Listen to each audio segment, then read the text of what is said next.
So you want to know the ins and outs of managing your money.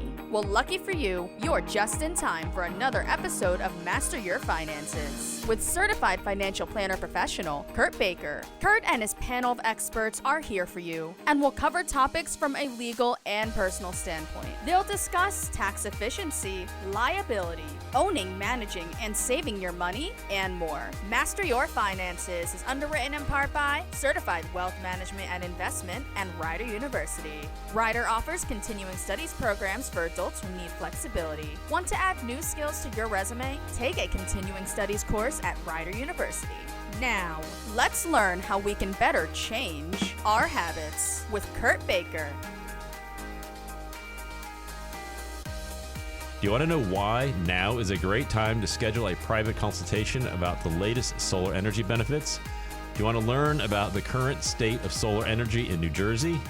Michael Wakatama, an accomplished sales and marketing leader with years of relevant experience across a variety of business sectors, joined Centuity Solar to help nonprofit organizations with their fundraising efforts. Today, Michael will show you what it's like to have a private consultation regarding solar energy.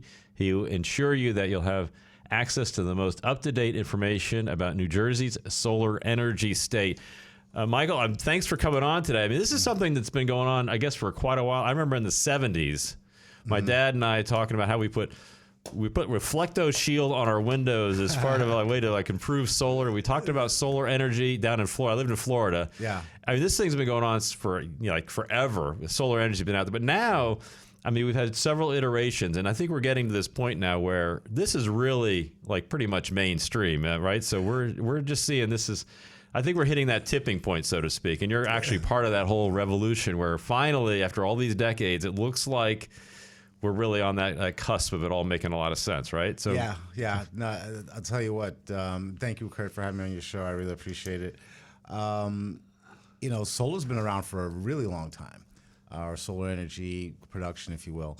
And the oddity is that most people don't realize how long there's been this ability to generate power from solar, but in the last, I got into the industry about 12 years ago, and at that time it was starting to dominate, or not dominate, but it was just starting to get more prevalent. There was a lot of folks going in for leases because that was the only way to sort of mitigate, reduce costs to get into to acquire solar. Since that time, now you have dedicated financial institutions that fund solar, very similarly to a financial institution, for a mortgage or a car or anything else. Right. And so that has also really helped the industry sort of, really, take up more bandwidth. And so you look at that, and then you look at the different incentives that are out there. There's a federal tax credit that comes to 30% of the cost of your solar system that can be taken over 1 or 2 years, provided the person has the tax appetite for it. In the state of New Jersey, we have one of the highest SRECs, which are solar renewable energy credits, in the country. So New Jersey is really a hot spot for solar. The oddity being that only 1 in 3 homes qualifies. I can get into that in a moment, but with that, a lot of times people have a certain perception of what solar. You can see what it is on the roof, but how does it work? Why is it beneficial? And looking at it from the numbers perspective, I think when people see the numbers, you can make an educated decision as to does this make sense or not. But I always say my thing is know what you're saying no to. Right, exactly. Yeah. No, I mean, I remember years ago, my neighbor across the street put solar panels up, and I know it was a leasing program, right? Because back then the cost was pretty high, so these were fairly long-term leases, if I remember correctly.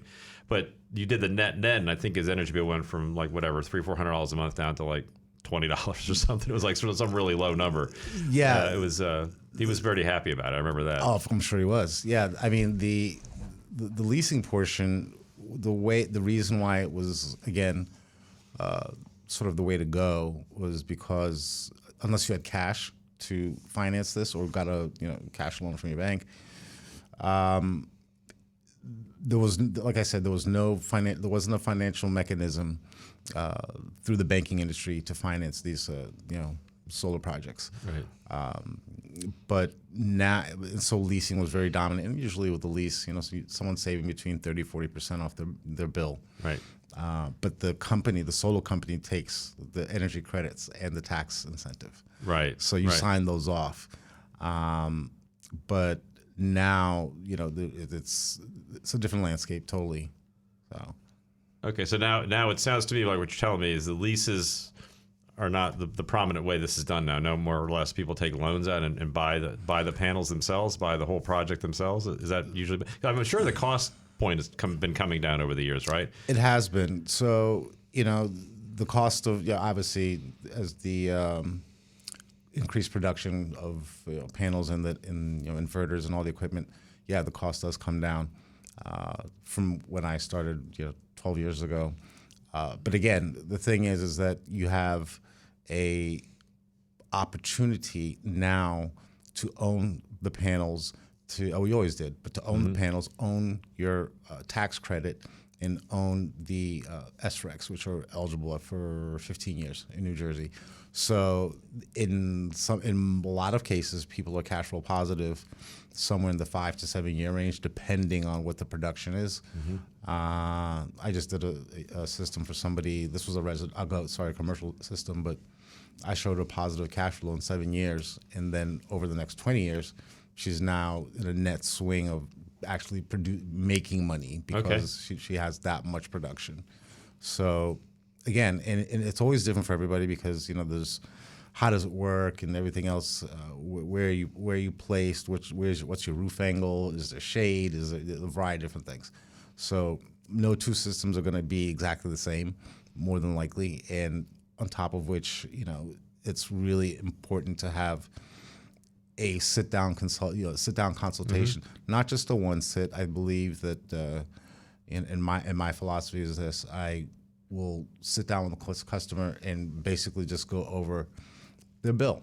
Right. Most people do not know how to read their bill. It's the one bill that you can get in the mail every month that can change from month to month, and you have no idea, but you pay it. Right. So, and there's PSE&G, JCP&L, Atlantic State Electric. I'm not knocking them. No, that's not the point here. The point being that when you have a variety of line items there, you don't really know what is the USF charge, what is this charge. So we go over that, with the customer initially, and then with that bill, I can also determine how much power they consume from a year. Okay. Once I have that that consumption tabulated, then I can put it into software that will now turn around and generate a production of what, how much roof space, or if it's a ground mount, how much ground space do I need to offset the maximum as much or the maximum of their usage over the course of a year. So I have a question about that because let's say, okay, I'll give you a couple examples. You go and you calculate my utility bill for the year, X kilowatts per year, right? Right. Now let's say on my shopping list for this Christmas is to buy the new Tesla Plaid, right? I'm gonna be plugging that sucker in. So my calculation might be different next year. It could be, yeah. Right. So my question would be, when you start figuring out these tax credits, is there like a formula based on my current energy expense? Am I allowed to go up to a certain amount of panels? Because let's say, what if I want to put on more excess capacity than what my panels are actually, than what my current usage is? In other words, I'm anticipating additional usage in the future. Maybe I'm going to convert from gas stove to an electric stove, as an example, right? So maybe I'm thinking, well, okay, if this works well, maybe I'm going to start adding more things that might be electric that aren't currently electric. Right. So what's your thought about how all that works? And that is such a tricky proposition because, here's the thing. You're absolutely right. Let's look at what the EV market looks like right now. That basically, if you have solar, you have a gas station on your roof. Right. If you buy an EV. Less fumes, though. Less fumes. There you go. But yeah, so we cannot produce. The state regulates that we cannot produce systems that go over 100% of your current consumption. Okay. I will tell you though that if one is looking to add more electrified pieces and components in their home, would have to cycle through another year. There are certain ways to add more, but then it's not an easy process. Okay. I wouldn't let that discourage anybody from going solar, because chances are, if we get to maximize their system, what we call the offset. So if we get 100% offset, which means we can create a system that produces just as much energy as what they use from the current year or the previous year, that's the offset. Typically, these systems can actually overproduce. Oh, okay. We can't design them to overproduce, but they can typically overproduce. And there's different ways to really manage one's energy consumption once that happens. Smart thermostats, going to LED lighting. Right. It may even be, depending on, we also have a water product, but getting something that what do they call those? The heaters, the instant heaters that do your water. Yeah, I know what you're talking about. It's slipping my mind here. Yeah, I know what you're talking about. Yeah. In other words, it's not a tank. It just heats the water. Heater. Tankless water heater. Tankless water heater. Yeah, there you go. That didn't take much. Between the two of us, we'll get a brain. Yeah. Okay, sorry, man. I know what you're talking about, though. Yeah. So, I wouldn't let that detract anyone saying, "Oh, I'm gonna." What if I add all these other components? Yes, I get that, but there's other ways to reduce what you're consuming, so that production, when it's at a certain point, can now be excess production, because whatever you exceed from your production gets stored on the grid. And think of it sort of like direct deposit. So during the day, nobody's home, and the panels are generating energy. No one's using it, so it's going into your bank of energy at your utility. You come home at night, and now you're turning on the lights and all this other stuff. That's like you going to the mall with your debit card, where you're cashing out of what you've built up. So well, that's awesome. Hopefully my bank is FDIC insured, but we're gonna take a quick break. You're listening to Master Your Finances. We'll be right back. All right. This is Master Your Finances with Kurt Baker, certified financial planner professional. Learn about tax efficiency, liability, owning, managing, and saving your money, and more from Kurt and his experienced panel of guests. Master Your Finances is underwritten in part by Certified Wealth Management and Investment and Rider University. Rider University offers flexible education for adult learners. For more information, it's rider.edu/nextstep.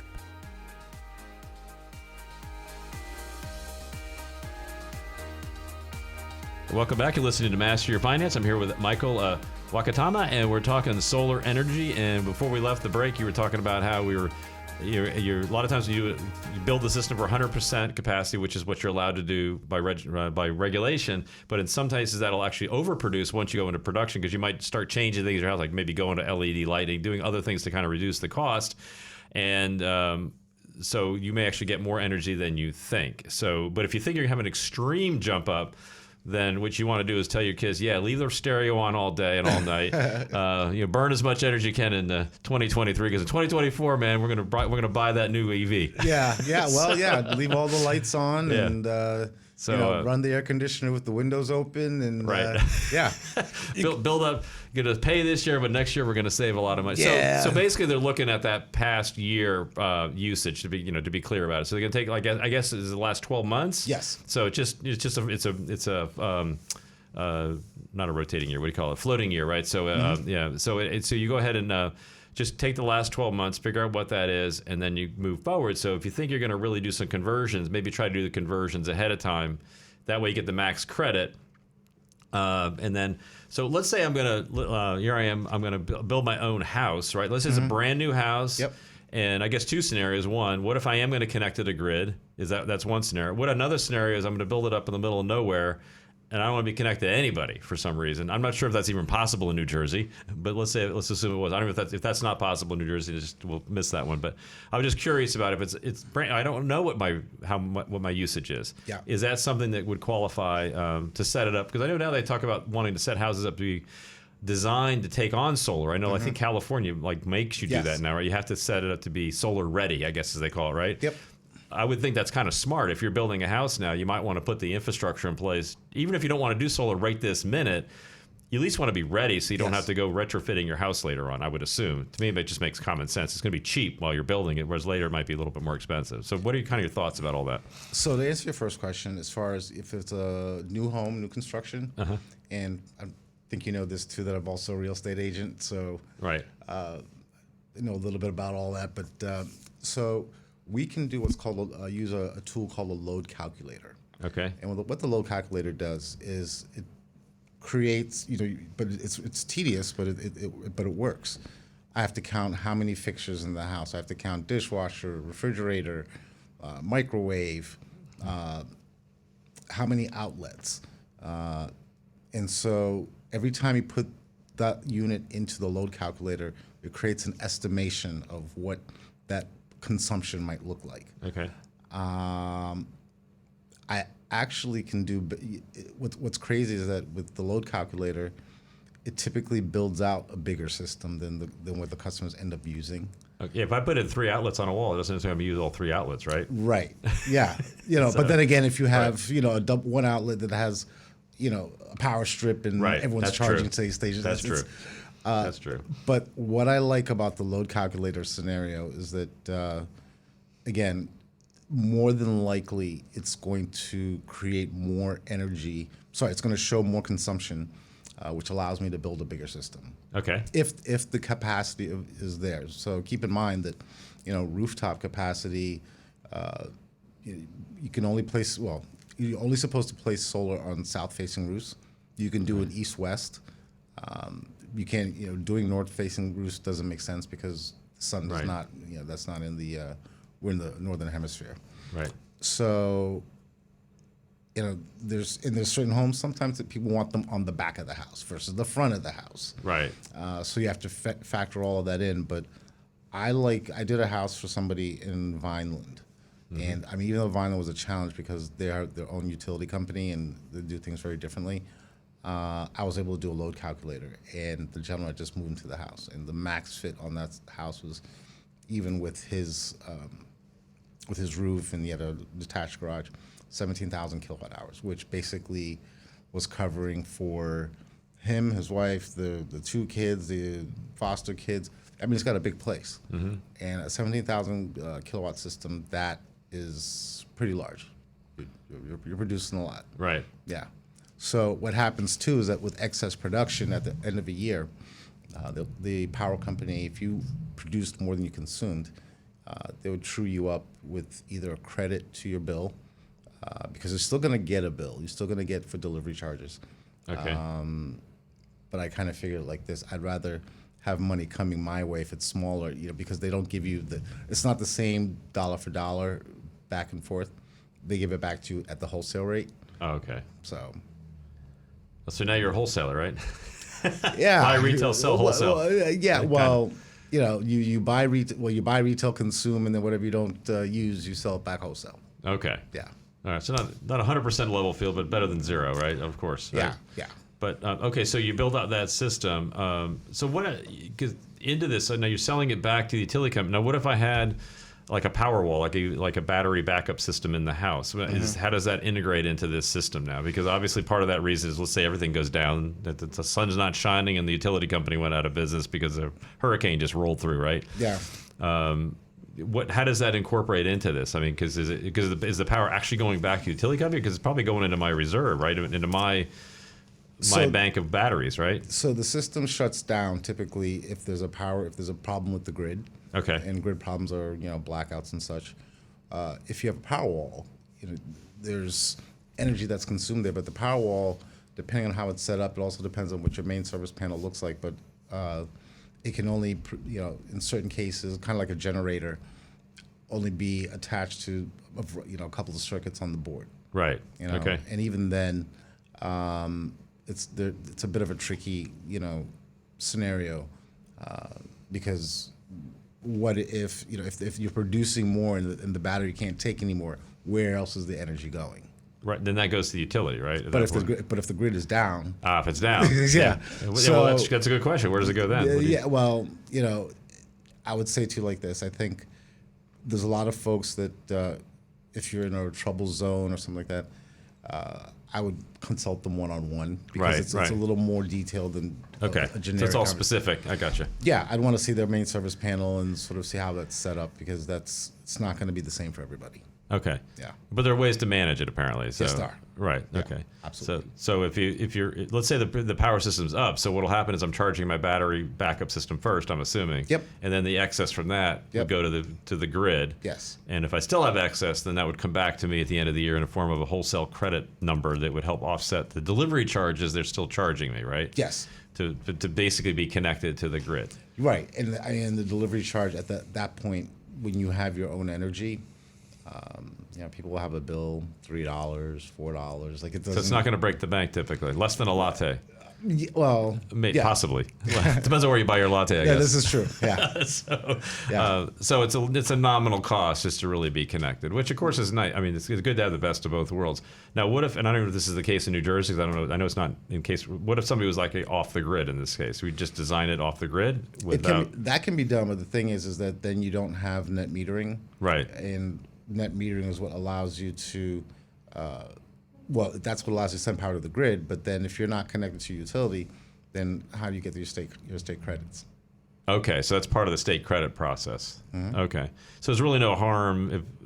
In fact, in New Jersey, this is probably uncommon where you're not near the grid, right? I mean, I can't imagine there's too many areas in New Jersey that don't have the grid nearby, right? Yeah. So for us, it's probably, but other places, I know other parts of the world, so to speak, when you're more rural, then there are houses where there really is no grid. If you want to build a cabin in the middle of the woods, you may have to be off the grid. Yeah, there's a whole different setup for folks that are non-grid connected than those that are. Right, and they're typically using less energy most of those places. They don't. They tend depends. to. I guess it's true. Yeah, if you're on a farm and then you have right. dairy farm and you're milking the cows and Okay. And my dad lives on a farm overseas and we have I think about 35 acres or so. Oh. It's not that big, but the point being that, he's got a well, he's got multiple wells and this, that, the other. So the energy costs go up there. Okay. Yeah, especially and that brings up another topic that people that are using wells. Right. Should definitely look at solar because here's the thing. Most of the majority of those homes tend to be on larger plots. Right. And to your point or to your question, are probably more slightly rural. Right. I found that a lot of those homes, especially in South Jersey, a lot of those homes are larger and have larger roof space. And if they have an acre plus, maybe instead of going rooftop, they can go ground mount. So. Okay. Yeah, I think looking at anyone that has a well system, you have a septic and all these other things, that typically if you're tied into the utility, they're covered, but they're not. So. Right. Yeah, I'll definitely look into that. that. No. So not being connected to. So you mentioned something about the positioning of the roof and how much, because I believe my house actually faces east-west, right? Okay. So. In that case, I don't have a southern-facing direct roof, so can I just tell the wife we're going to turn the house on the edge? Yeah, just hang on while we're going to crane around. We're going to come with we're going to tilt it. No, so think of it this way: we live in the northern hemisphere, right? Okay, so the sun, the equator line, is to our south. Yes. So our sun technically comes from the south. So during the summer months, we are closer to the south. That's why it's summer. It's hot.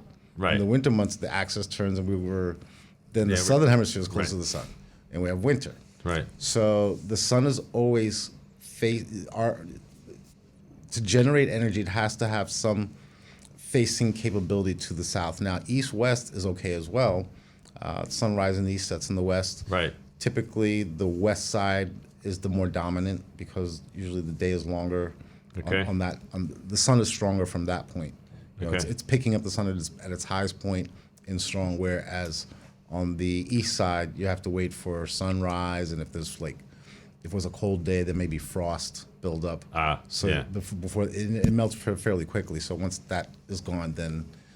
So if I have an east-west facing window, I mean, let's say, would I typically need more panels because I'm not getting that direct Yes. If I was facing south, obviously I'd get a pretty good angle, right? Yeah, The yeah. other one, otherwise I'm getting like kind of half and half, a lot less as far as what I'm receiving from the sun, right? So Absolutely.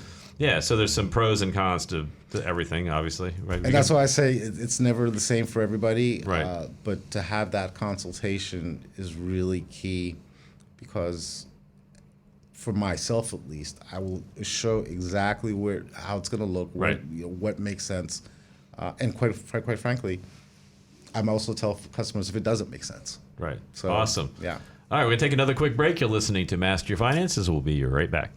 This is Master Your Finances with Kurt Baker, certified financial planner professional. Learn about tax efficiency, liability, owning, managing, and saving your money, and more from Kurt and his experienced panel of guests. Master Your Finances is underwritten in part by Certified Wealth Management and Investment and Rider University. Rider University offers flexible education for adult learners. For more information, it's rider.edu/nextstep.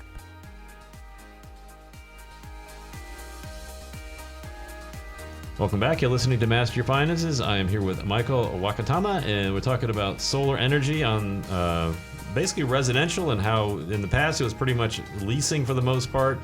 Now more institutions are doing lending, so straight loans, and so now you get advantage of the different credits that are available, federal and state, which can bring down that cost. You're saying in many cases you'll be net positive around 5 to 7 years depending. However, you need to know each circumstance is different, especially with existing houses that weren't designed necessarily to hold the solar, but it can be done depending on the how your house is set up and how the roof faces the south and things like that, and whether you're going to put them on the roof or I guess on the ground. You could put them as well, right? So you can put them depending on where you're at. You can figure out what the best methodology is, right? Yes. So all right, so if I'm interested, and you got to set it up to go to 100% of what your current rolling 12-month usage on your utility is, and then sometimes afterwards you can kind of tweak your thing, so maybe you can get up around a little bit above that in case you plan on adding some additional things like an EV or something like that. Right. You might have that capacity. So most of the systems in New Jersey sounds like are connected to the grid, which gives you a nice backup just in case it's a cloudy day. In the meantime, you get the advantage of having the solar. So you kind of get the best of both worlds, it sounds like. So kind of run us through like the business aspect of how all this works. Okay. So let's say, Kurt, I talk to you and you say, oh, Michael, I've been interested in getting solar. Or I've been thinking about it. My neighbor got it. But I don't really know much about it. What does it look like? How does it work? What I do is a 30-minute consultation, and I usually do them virtually because it's a lot easier. Right. And with that, I will give a total soup to nuts education of what is solar, how does it work, what is the equipment, what is the process, and then walk them through to the last step. Right. Usually, I would prefer to have a bill prior to that consultation, because that way I can at least create a design and it makes it relevant to that particular homeowner. So once that happens, I'm happy if someone says, I want to talk about this with my accountant. Great. Perfect. Because your accountant manages your money and with income. And keep in mind, we're talking about tax credits that come against your income. So, if you have enough tax appetite, how does it look? How do you spread it out? I am all for someone going to their accountant first. I will not ask someone to sign anything. Right. Probably until they've at least discussed it. Assuming everything looks good, then if we're at a point that we mutually decide to move forward, then what we do, the next step in our process is once we have all documents signed and covered, then we move to the first step, which is a site survey. And so the site survey is somebody that comes out, does a visual inspection of the roof, goes in the attic, and wants to make sure that based on either the age of the roof or if there's a chimney or if there's vents, that it's clear. Because if not necessarily clear, but just that they're not in bad shape. Okay. We don't want to go up to put something on there and then it's in bad shape and then we have a bigger problem. Right. And in some cases, with the roof, depending on the shingle type and age, we may have to replace the roof. Okay. So fortunately, we partner with a variety of different roofers. I'm always happy to look for more. But if a roof is required, we can put that into the financing. Now, you've probably driven around or seen some signs, free roof. It's not really, Right. It's not free. I kind of guessed it wasn't a free roof. It's not free. It can be, the cost of it can be absorbed through tax credits and so forth, but it's not free. Right. Yeah, and I'm the first one. In fact, I was thinking about creating a YouTube channel that says the roof is not free. Right. Right. But no, in seriousness, so we can package that in. Now, the advantage of that is twofold. Keep in mind that, like I told you before, you get a 30% tax credit, and that can roll in. Since you've rolled it into the number of the total system, you can actually basically get a discount, can get tax credit back for that cost of the roof that's been included. Right. Okay. So anyway, once the site survey is completed, then we do a final design if there's any changes that need to be made. During that time, we also have paperwork that the homeowner would have signed for permitting, a variety of different things with the townships, and it's gotten better. Back, I don't know, 7-8 years ago, it could take 30, 45, 90 days to get some of the paperwork back. Yeah, now the townships, they're hip to it. I mean, they're like really smart about it, and they can usually turn it around probably like 2 weeks. Oh, that's not bad. But once we have that, then we can now schedule for installation. And we call it putting the glass on the roof. So Okay. once we schedule out for installation, we can typically do a home in 1 to 2 days. We use racking, and then they insert the panels. And then the system is physically on your home. The last step is that your electricity provider has to come out and switch your meter. Okay. Because right now you have a one-directional meter. And when you go solar, you have a bi-directional meter. Mm-hmm. So it's sort of like going into that bank account direct deposit thing. During the day, it's building the bank. At night, it's depleting from the bank. So can you sit outside and just watch your money banking up if you want? Actually, there's an app you can watch it on. I mean, if you want to sit and watch the meter, that's fine. I don't, and here's the other part.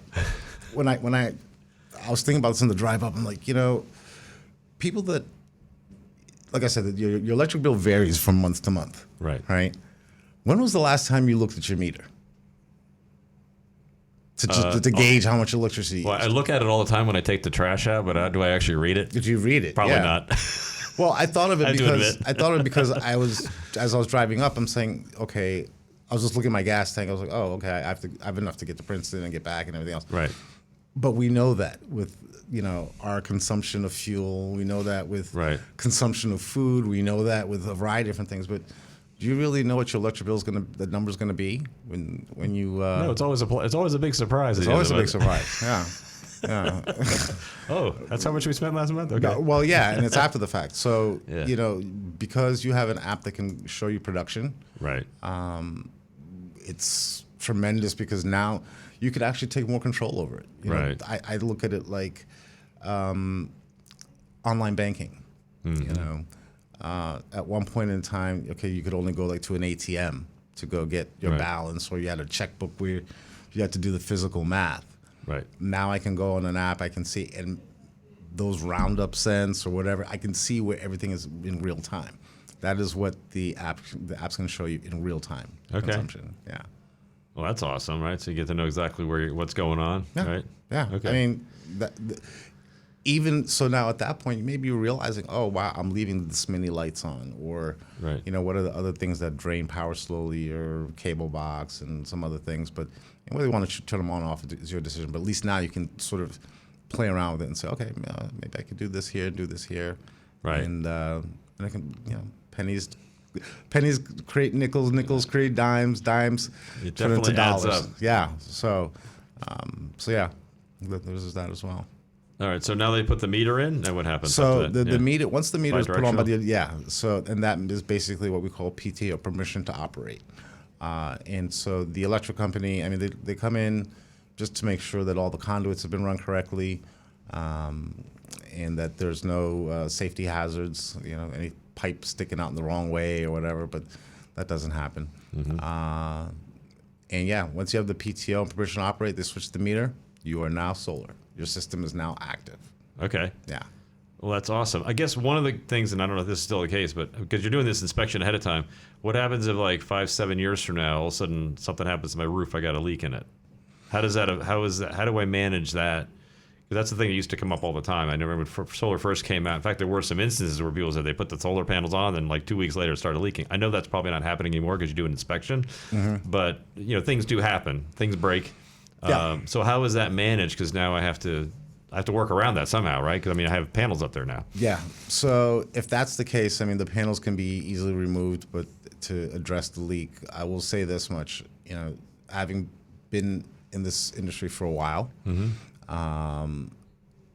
the companies that were doing shoddy work, where there was roof intrusions and so forth, Right.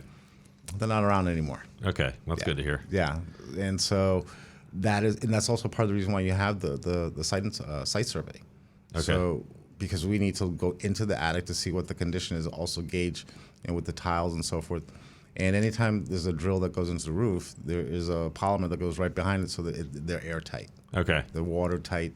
And really, if you're going to have a roof leak, you'll know within the first year. And the roof leaks are covered for 10 years. Oh, okay. All right. So that's. I knew that had gone away, but I wanted you to explain how that did. I knew years ago it was an issue, but I have not heard anybody in like a decade talk about leaks in roofs. I haven't heard it come up anymore. Yeah, there was a lot of characters running around installing solar, and so they're just like slap them on and walk away. Okay. And yeah. Now, what about maintenance? Because it's, as you mentioned, it's glass on the roof, right? Well, at least in my house, glass gets dirty. Yeah. So is there some kind of maintenance program to keep these things working optimally over time, or does it rain enough to not worry about it? I'm just curious about what do you do from a maintenance perspective? So there are companies that are out there that can clean panels. I think here's the story. So if you're in a heavily treed area or there's a lot of pollen, it's going to eventually wash itself off, and through the cycles of seasons, hot, cold, it almost kind of rinses it through, generically. Okay. However, I'll say this much. I would, again, take it on a case-by-case basis. Right. Because, if, let's say we install panels today, in a year from today, your particular home, for whatever reason, has more something dirty or something that's impeding the production. And keep in mind, this app is going to monitor your production. Right. So if there's something going on that's impeding it, whether it be a tree, a cloud, over time, we'll know before you do. Okay. So you're monitoring it to make sure. So you know what's going on. You can take proactive action, Yes. right? Yes. All right. Well, that's excellent there, Michael. We're listening to Master Your Finance. We'll be right back. This is Master Your Finances with Kurt Baker, Certified Financial Planner Professional. Learn about tax efficiency, liability, owning, managing, and saving your money, and more from Kurt and his experienced panel of guests. Master Your Finances is underwritten in part by Certified Wealth Management and Investment and Rider University. Rider University offers flexible education for adult learners. For more information, it's rider.edu/nextstep.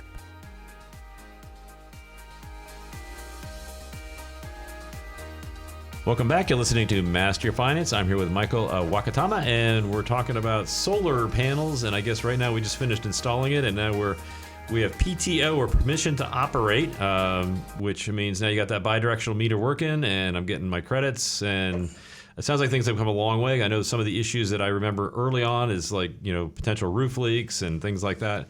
It sounds to me like pretty much all that's been resolved through a 10-year warranty and checking the roof out ahead of time and getting, quote, your free roof, which just basically means you're financing a new roof as part of the whole process, which is fine. If you need a new roof anyways, you need a new roof. So, that's just the bottom line. And so once it's on there, it sounds like it's pretty much maintenance-free unless there's a case-by-case. There may be some issues, but you're monitoring that on an ongoing basis. So you'll kind of know how it's going, other than, which is not the case with your current utility. Very few of us go out and actually watch our meter on a day-to-day basis. I know I do not, so I have to admit that. I just pay the bill at the end of the month, and that's the end of it. But so you have a little more control about what's actually happening, which is kind of interesting, which I think is great. And you can always integrate the Powerwall type thing in there to have extra added protection in case the utility itself goes down. You've got at least some buffer there for a period of time. So that's awesome. The business has definitely gotten better, and you can do loans now and get all the credits, which used to be done by the leasing companies, and they would keep all the credits. So that's how they were. That was kind of their business model. So you got some other things you want to talk about as far as from like a nonprofit standpoint. You want to explain a little bit how that works and how it might benefit nonprofits? Absolutely. So, I've done some work in the nonprofit space for the past couple of years, and I'm highly passionate about being in that space because I'm fortunate in that I grew up pretty well, but then, as I became more responsible for my own stuff, then I realized what life really looks like. It sucks being an adult. I want to be a kid again. But but be that as it may, I'm a single parent of a now 17-year-old. His birthday was yesterday. Oh, happy birthday. Oh, yeah. No, I gave him the keys to the car. He got his license yesterday, so now. Good luck. Yeah, thanks. He's a good kid. Okay. But I really gravitate towards nonprofits that are geared around kids, whether it be kids playing sports, whether it be for kids that have food insecurity, for kids to grow and have certain different learning capacities, improvements in their learning or assistance, if you will. So for what I've created is my own little company called Project Sundraising, and it's Project Sun D Raising. So it's like instead of fundraising, it's Sund Raising. Okay. And with that, I will be, as I do campaigns in different parts of the state, I will, for example, let's say if I'm in Mercer County, I'm going to select certain nonprofits in Mercer County that I'd like to give part of my earnings from the solar back to that nonprofit. Mm-hmm. It's important to me also because having worked in the nonprofit space, we have multi-million and billion-dollar corporations, nonprofits, that get really big donors, but some of the small ones are really struggling, and a lot of them fell off the grid. And shouldn't have the grid, haha.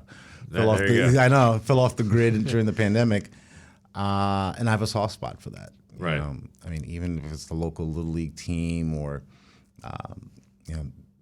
organization that needs to get helmets, or for the girls that need sports bras, like there's a variety of different needs that are out there. Right. And I can't save the world, but I can certainly do a little bit. I'm in a good position to give a little bit at a time to local organizations. Okay. So, with Project Sundraising, so we're not a nonprofit. I didn't register as a 501c3. Okay. But it is my. It's what I own the website. I own the trademark. There's a patent on the way, and so forth and so on. And I'm really just happy and excited that not only can I help a homeowner, but I can put money back into that homeowner's community or vicinity. Okay. So it's almost like an indirect give by them, if you will. Mm-hmm. I am also looking at a organization that I won't mention it yet because it's not fully done, but an organization in Australia. They manufacture these little solar lamps, and it's it's in a little cube. It's like a 3x3 cube, plastic. It has a mini solar panel on one side, and it has LED lights on the other side. Okay. And these are being used or distributed to people overseas and highly energy deficient areas. So African villages, folks in India, folks in Australia. That for some people, just having power or light is a premium. Right. So the other part of the fundraising will also be that I would like to engage. I plan to engage children that are from income-constrained communities, and let them. So I'm going to order the kits and actually do days where they can make the kits. Okay. And think about the power of not only am I giving them an education on solar energy and they're getting it real time and handing this. a child in that scenario would never think that they can help somebody else. Right. But not knowing that somebody else in another country looks at them and thinks they're living great. Right. It's You true. know, it's true. Yeah. Yeah, it is true. And so, what is the power in that in terms of children, here that are in underserved communities or whatever the challenge is, that they actually have a power to help somebody else. Nobody ever. They're probably always looking at things. Who can help me? But now they can help people around the world. Nothing better than helping somebody else, man. Yeah. Nothing better than helping others. And I think it just starts a conversation that has to happen. The children that are, I mean, like I said, my son had his birthday yesterday. He's 17. He's always known about recycling. He's grew up in a culture of saying, okay, the earth matters to me. Right. And it does matter to him, in Right. a big way. Us, the grown-ups, we're still fighting over it, but, what's real and what's not. But I think it's important for kids to understand what solar energy and just energy in general, Right. where it's going. I mean, look at even EV manufacturers. A lot of them will say, "Oh, we're going totally EV by this date, by this date." Right. So, fast forward 5-6 years, when my son graduates from college, that might be the only means for him, to get a reliable, economical car. Right. I can give him that knowledge. I can give his peers that knowledge, or even the kids that are younger than him. I can give them that knowledge. So yeah, that's my little stake in the nonprofit world. Well, that's awesome. So basically, when somebody purchases the solar system, then part of that revenue stream comes back into the community. It sounds like. Yes. Right? Okay. Yeah, and that's me personally. That's Right. I'm putting it into my organization that I own, Project Fundraising. Okay. Yeah. Well, that's awesome that you're giving back like that. That's just fantastic. Couldn't have it any other way. And I would like to say that when I launched the campaign in Mercer, I'd love to be able to contribute to Attitudes in Reverse. So. Oh, well, we obviously appreciate that. Yeah, no. I like I said, I didn't ask him that, by the way, out there. No. I made the decision, yesterday, and I had Okay. to look at it. But the bandwidth of what kids have to navigate in today's world. I often say to myself, raising my son, wow, there's some questions I don't have answers to. Right. Because I don't even have that level of experience. I mean, I was the 70s, 80s, where it was generally a mild time at that point. Right. Generally speaking. But, the last 8 to 10 years, it's like, I'm having to explain things that when he's 5 years old that I didn't think he needed to know until he was 10 years old. And so forth. Yeah, there's definitely a lot more exposure to younger and younger kids, Mm-hmm. things that we as adults never really had to experience that. And that additional information flow, let's just call it, is something they're not really equipped to manage quite yet. And Yeah. so you have to really help as an adult, help them to process this stuff in a constructive way as best we can, because the information is there and it's flowing. I mean, we're in the information age, so to speak. It's hard to turn it off, quote unquote. Yeah. But you can either slow it down and then help them to process whatever is coming through until of such time that they're a little bit more mature and ready to kind of handle and make their own decisions about how they feel about things. But it's kind of nice to help them with that process.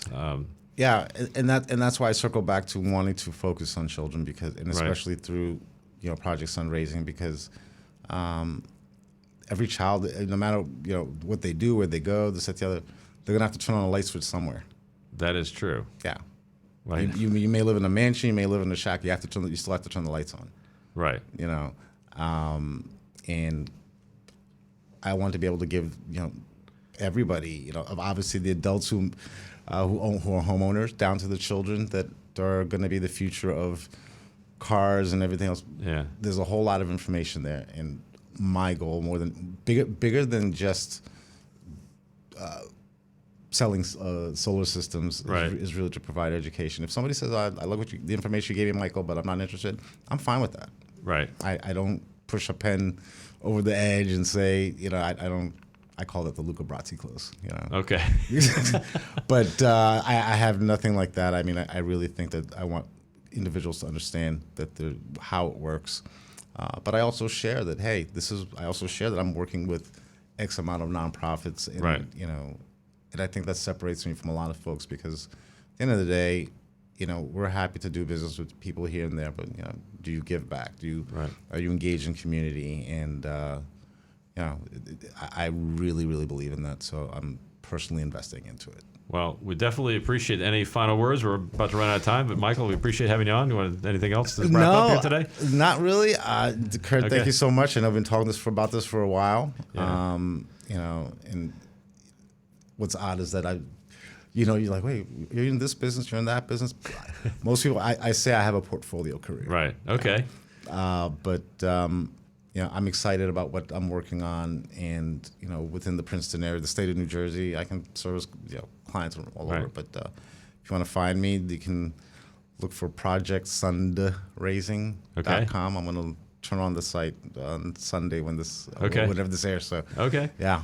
Awesome, Michael. All right, you're listening to Master Your Finance. We appreciate you tuning in. Have a wonderful day. That was this week's episode of Master Your Finances with Kurt Baker, Certified Financial Planner Professional. Tune in every Sunday at 9 a.m. to expand your knowledge in building and managing your wealth. Missed an episode? No worries. You can subscribe to a free weekly episode of Master Your Finances to listen to on your favorite podcasting platform. Apple, Spotify, Google Podcasts, whatever. Master Your Finances is underwritten in part by Certified Wealth Management and Investment and Rider University. Rider offers continuing studies programs for adults who need flexibility. Want to add new skills to your resume? Take a continuing studies course at Rider University.